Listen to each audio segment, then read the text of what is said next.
ہوا کرتے اور اللہ کی رحمت سے صرف کافر لوگ ہی مایوس ہوتے ہیں۔ صبر کرو اور اللہ صبر کرنے والوں کا اجر ضائع نہیں کیا کرتا۔ جب اللہ تعالیٰ مجھے امید دلاتا ہے تو میں پھر سے تازہ دم ہو جاتا ہوں۔ جنوری 2014 میں ایک خواب میں اللہ نے مجھ سے کہا، قاسم میں نے تیری 20 سال تک آزمائش کی، میں دیکھنا چاہتا تھا کہ تو اللہ کی رحمت سے مایوس ہونے والوں میں سے تو نہیں ہے۔ اسی طرح 2003 میں ایک خواب میں اللہ نے مجھ سے کہا، قاسم جب تک میرے وعدوں کے پورے ہونے کا وقت نہیں آ جاتا تو سونے میں بھی ہاتھ ڈالے گا تو وہ بھی مٹی بن جائے گا، مگر جب میرے وعدوں کے پورے ہونے کا وقت آ جائے گا تو مٹی میں بھی ہاتھ ڈالے گا تو وہ میرے حکم سے سونا بن جائے گا۔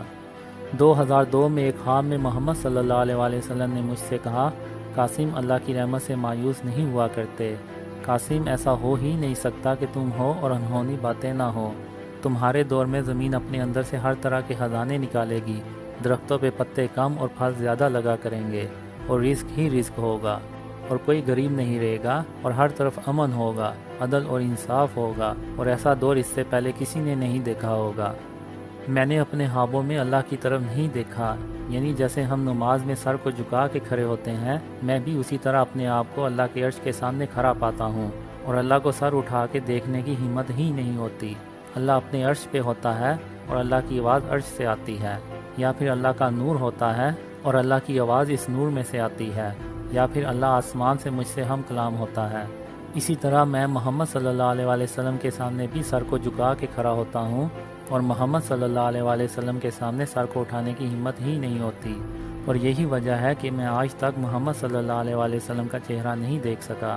میں نے محمد صلی اللہ علیہ وسلم کا چہرہ دور سے دیکھا ہے، مگر اتنی دور سے کہ محمد صلی اللہ علیہ وسلم کے چہرے کے نقوش واضح نظر نہیں آتے۔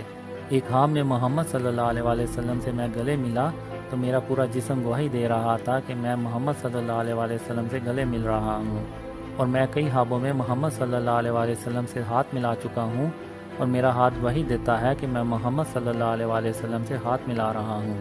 میں نے ستمبر 2015 میں پہلی بار محمد صلی اللہ علیہ وسلم کی آنکھوں میں دیکھا، اور جب میری نظر محمد صلی اللہ علیہ وسلم کی آنکھوں پہ پڑی تو میری نظریں وہیں جم گئیں، اور میں ان کے چہرے کی طرف نہ دیکھ سکا، اور مجھے ایسا لگا کہ جیسے اللہ تعالیٰ نے اپنا سارا نور محمد صلی اللہ علیہ وسلم کی آنکھوں میں بھر دیا ہو۔ میں اپنے خوابوں میں کئی نبیوں اور پیغمبروں سے ملاقات کر چکا ہوں، مگر چہرہ میں نے صرف سلیمان علیہ السلام کا دیکھا ہے۔ اس کے علاوہ میں حضرت عیسیٰ علیہ السلام کو بھی کئی بار اپنے خواب میں دیکھ چکا ہوں۔ ایک خواب میں عیسیٰ علیہ السلام کو آسمان سے اترتے ہوئے دیکھتا ہوں، اور پھر یاجوج ماجوج باہر نکل آتے ہیں، اور میں کچھ لوگوں کے ساتھ عیسیٰ علیہ السلام کے پاس پہنچتا ہوں، اور پھر ہم عیسیٰ علیہ السلام کے ساتھ رہنا شروع کر دیتے ہیں۔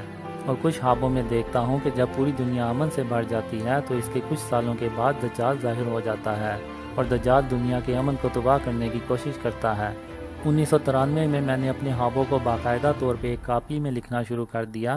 مثلا میں نے اللہ تعالیٰ اور محمد صلی اللہ علیہ وسلم کو کب اور کتنی بار خواب میں دیکھا اور ان سے کیا گفتگو ہوئی، مگر بدقسمتی سے کچھ سال پہلے سامان کی منتقلی کے دوران وہ کاپی مجھ سے گم ہو گئی۔ اللہ اور محمد صلی اللہ علیہ وسلم سے ہم کلام ہونے والے میرے ان خوابوں کی کل تعداد 800 سے زیادہ ہے۔ ان میں سے بہت سے خواب مجھے ابھی بھی یاد ہیں۔ آج سے کئی سال پہلے اللہ نے مجھے خواب میں بتایا کہ قاسم رات کو سونے سے پہلے سورہ اخلاص، سورہ فلق اور سورہ ناس پڑھ لیا کرو تاکہ شیطان تم سے دور رہے۔ اللہ کا شکر ہے کہ میں اس نصیحت پر کئی سالوں سے عمل کر رہا ہوں۔ اللہ نے مجھے بہت خوابوں میں کہا کہ قاسم ایک دن میں تیری مدد کروں گا اور تمہیں کامیاب کروں گا، اور پوری دنیا تمہاری اس کامیابی کو دیکھے گی، چاہے قیامت کے آنے میں ایک دن ہی کیوں نہ باقی ہو، میں تجھ سے کیے ہوئے اپنے سارے وعدے ضرور پورے کروں گا۔ اللہ نے مجھے یہ کبھی نہیں بتایا کہ وہ دن کب آئے گا، اور میں پچھلے 22 سال سے اس دن کا انتظار کر رہا ہوں۔ یہ ایک بہت ہی لمبی داستان ہے، اور میں ابھی تک اللہ تعالیٰ اور محمد صلی اللہ علیہ وسلم کی دی گئی بشارتوں کے پورے ہونے کا انتظار کر رہا ہوں، اور پچھلے 22 سالوں سے امید لگائے بیٹھا ہوں۔ اللہ نے میرے مقدر میں کیا لکھا ہے یہ میں نہیں جانتا، وہ صرف اللہ ہی بہتر جانتا ہے۔